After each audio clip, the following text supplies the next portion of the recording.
check in personnel work, and fight the use of money and influence to get positions of power, institutionalizing the 12th National Party Congress resolutions and the resolutions of the party's Central Committee and the Politburo on party building and personnel work.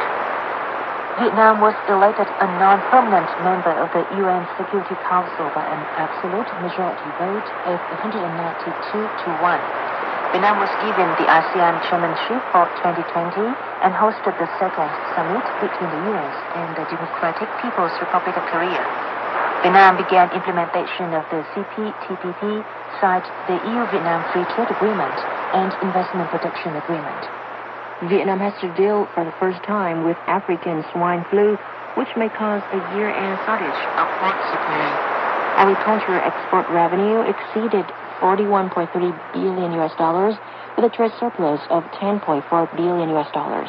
Forest coverage was 41.8%. 54% of communes were classified as new rural areas, and 111 district-level units achieved new district area status. Vietnamese rice variety ST25 surpassed Thailand, Cambodia, and U.S. varieties as the most delicious in the world, raising Vietnam's profile in the world rice market and encouraging Vietnamese farmers to invest in high-yield varieties.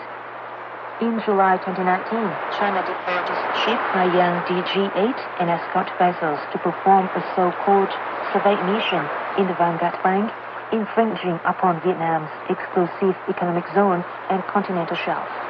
The government, the foreign ministry, and related authorities have consistently pursued its peaceful measures while resolutely demanding for an honest enforcement of the 1982 UN Convention on the Law of the Sea, firmly defending Vietnam's waters.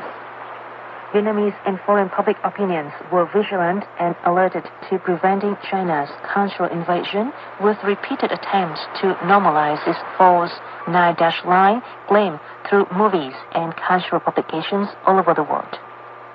Vietnamese athletes won 98 gold medals to finish second in the medal tally of SEA Games 30. Most impressively, both female and male football teams won gold medals. Swimmer Nguyễn Huy Hoàng broke the SEA Games record in the 400 and 1500-meter freestyle. Trần Hưng Nguyên broke the record in the men's 400-meter individually medley. Nguyễn Thị Oanh broke the women's 3000-meter hurdle record. 4 records were set in weightlifting made by Lại Gia Thành, Vương Thị Huyền, Hoàng Thị Duyên, and Phạm Hồng Thanh.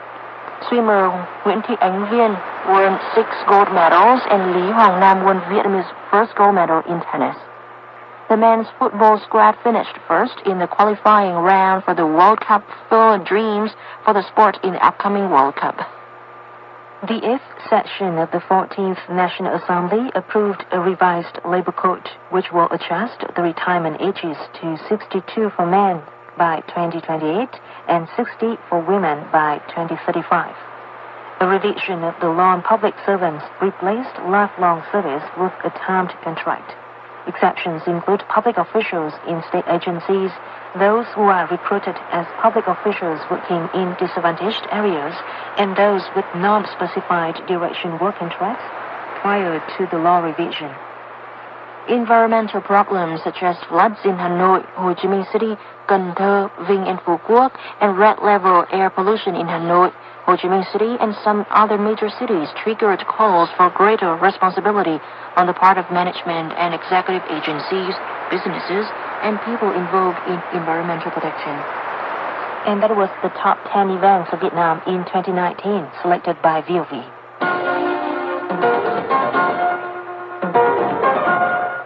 A writing contest on the topic of President Ho Chi Minh's first visit to Indonesia and Indonesian President Sukarno's visit to Vietnam in 1959 concluded earlier this week in Hanoi.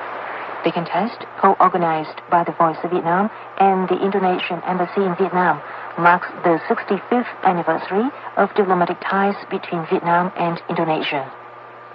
President Ho Chi Minh paid an official friendly visit to Indonesia from February the 27th to March the 3rd, 1959, his first to a Southeast Asian country. Just 3 months later, He welcomed Indonesian President Sukarno on an official visit to Vietnam between June the 24th and the 29th. The two historical visits laid a foundation for bilateral ties between Vietnam and Indonesia. The contest was first launched in Indonesia during September 18th to October 18th this year, in which Rudi Hartono from Kalimantan Island won first prize. The contest in Vietnam received a strong response from across the country. VOV President Nguyễn Thế Kỳ addressed the awards ceremony in Hanoi on Monday. Các tác giả dự thi làm việc ở nhiều ngành nghề, nhiều độ tuổi khác nhau. The contest saw the participation of contestants from all walks of life. The oldest contestant was